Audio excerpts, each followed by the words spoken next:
pertama adalah tadi, kita hilangkan, measure what matters dulu. Measure numeracy dan literasi, sehingga sinyal kepada semua kepala sekolah dan guru adalah, seberapa anak-anak itu dijejelin informasi, disuruh ngafal, tidak ada dampak sama sekali terhadap apa yang kita ukur kinerja kalian. Itu yang pertama. Mau dijejelin berapa, di drill, mau bimbel sebanyak apa sampai semua informasi dia punya, itu tidak penting. Yang penting adalah apa yang itu anak bisa lakukan dengan informasi di depan dia. That's what a numeracy and literacy test is. Kita kasih suatu konteks, suatu problem. Nah, anak itu bisa nggak mencari solusi dari informasi yang ada di depannya. It's an aptitude test, problem solving test. Ya. Nah, itu sebenarnya message pertama yang benar-benar merubah segala-galanya. Jadi setiap guru di daerah ini sedang belajar apa itu literasi, apa itu numerasi, kebingungan di mana-mana, apa yang namanya, tapi dalam kebingungan itu mereka terpaksa belajar. Oh itu, jadi yang prosesnya yang penting toh, gitu. Bukan kontennya, cara belajarnya. Cara critical thinking itu tercipta dengan diskusi, dengan bertanya, dengan memberikan berbagai macam permutasi problem, itu pertama. Kedua, kurikulum merdeka. Ini adalah langsung directly impact-nya ke PISA. Karena yang pertama, kurikulum merdeka itu ada 3 big change yang kita lakukan. Yang pertama adalah materi konten di kurikulum kita pangkas 30-35%. Kita pangkas. Kita bilang gak perlu sebanyak ini materi, mendalami aja di setiap materi yang esensial. Itu yang pertama.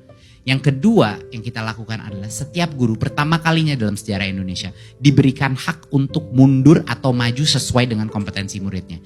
Jadi ini aneh-anehan luar biasa sistem pendidikan di mana guru misalnya di Papua di kelas 6 harus mengajar di level yang sama anak Jakarta Selatan. Ini nggak masuk akal sama sekali. Ini kenapa waktu World Bank mengassess akhirnya semua anak-anak di Maluku dan Papua ya mereka 2 tahun ketinggalan, ada yang 3 tahun ketinggalan. Karena ya kejar tayang, ayo go to the next. Gurunya dipacu kejar tayang kurikulum. Sekarang di kurikulum merdeka, guru itu boleh slow down. Dia boleh mundur 2 tahun ke belakang kalau dia mau. Dan juga dia boleh maju. Jadi guru-guru di yang anak-anaknya mungkin satu grup anaknya udah lebih advance, dia boleh masuk ke tahun berikutnya dan so on. Jadi bayangkan how game changing itu bahwa guru.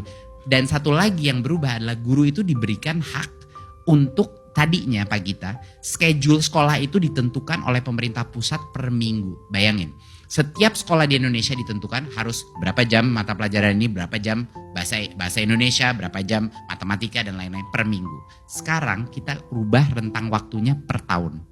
Jadi kalau ada sekolah ingin memastikan ada kelas, guru kelas SD, ingin memastikan bahwa anaknya semua di sini mengerti segitiga geometri. Dia boleh 1 minggu hanya fokus di segitiga itu. Agar semua anak gak ada yang ketinggalan. Gitu. Jadi itu adalah memberikan kemerdekaan itu kepada guru kembali luar biasa powerfulnya. Dan yang ketiga adalah kita mengambil 20% dari waktu sekolah di dalam kelas untuk keluar kelas melakukan project based learning. Ya, yang difasilitasi guru-guru, climate change projects, project kayak bersihin sekolah, project seperti jaga warung.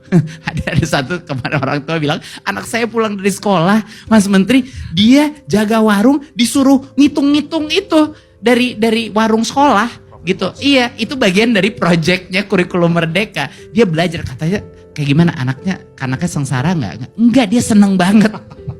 Yes, of course seneng karena you're doing all this real stuff. Dia merasa empowered gitu.